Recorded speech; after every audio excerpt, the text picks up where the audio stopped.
Before K-pop topped global charts, before Korean dramas dominated streaming, before Korean fashion, beauty and cuisine became worldwide trends, there was a young girl in Toronto pointing to a tiny country on a classroom map and realizing the world barely knew it existed. That girl was Maggie Kang. Today, she is the creative force behind K-pop Demon Hunters, the animated phenomenon that didn't just entertain millions, it became a global cultural moment. Maggie Kang was 5 years old when her family moved from South Korea to Canada. In second grade, her teacher asked her to show where Korea was on the map. His surprise stayed with her, not as shame, but as fuel. From that moment on, Kang knew she wanted to do something meaningful, something that would showcase Korean culture to the world. More than 3 decades later, she has done exactly that.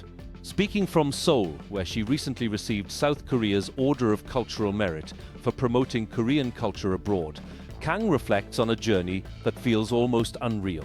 Her film blends traditional Korean mythology with the modern energy of the Korean wave, telling the story of 2 rival K-pop groups, Huntress/X, a girl group secretly battling demons, and the Saja Boys, who appear glamorous but are demons themselves. Every detail in the film was intentional, from retro color palettes and tile designs to traditional Norige charms. Kang and co-director Chris Applehans obsessed over authenticity. Nothing was accidental. The result? A phenomenon. Within 10 weeks of its release, K-pop Demon Hunters became the most watched film in Netflix history. The National Museum of Korea saw a spike in attendance. The film won 2 Critics' Choice Awards, 2 Golden Globes, and even a Grammy for its double platinum song, Golden. 2 Oscar nominations followed.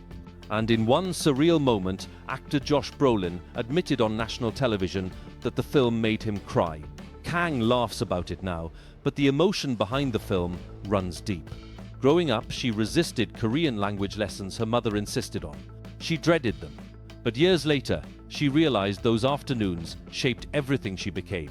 Her mother had told her she was Korean and must never forget it. Her father, a film lover and history enthusiast, introduced her to cinema from around the world: Spielberg, Kurosawa, Wong Kar-wai, Charlie Chaplin. One Christmas, he gave her a Disney animation book. That moment changed her life. For the first time, she understood that movies were made by people and that she could be one of them. Kang went on to study at Sheridan College, one of Canada's top art schools, before being recruited by DreamWorks. There, she worked on films like Over the Hedge and Puss in Boots, learning from artists she once admired in books. She also met her husband, fellow animator Radford Sechrist. The two would later collaborate on K-pop Demon Hunters. One character, Derpy Tiger, was even inspired by their family cat. The film's heroine, Rumi, has roots in their real lives too, named years earlier, and eventually becoming the emotional heart of the story. Contrary to popular belief, the film wasn't trapped in development hell.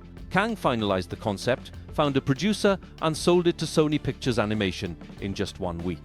Chris Applehans soon joined, and the creative partnership clicked instantly. Together, they built an all-female story team and pushed for something animation often overlooks: fashion, makeup, and emotional realism for female characters. They drew inspiration from high fashion, editorial photography, and real life. The girls weren't just polished idols, they were shown barefaced, in pajama pants, vulnerable, insecure, and human. At its core, K-pop Demon Hunters isn't just about fighting monsters. It's about inner demons. Shame, isolation, and the pressure of perfection in a world shaped by image and social media. Kang admits she questioned herself during the process.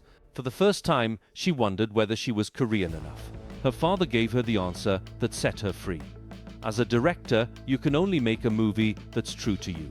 That truth resonated worldwide. Today, Kang sees young girls of every background dressing up as Rumi, Mira, and Zoe. She gets emotional, imagining them growing up and one day sharing the film with their own children, the way she once watched Mulan and The Little Mermaid. A sequel is already being discussed, but for now, Kang is allowing herself to sit in the moment. A moment where a child once felt invisible has grown into a voice heard around the world.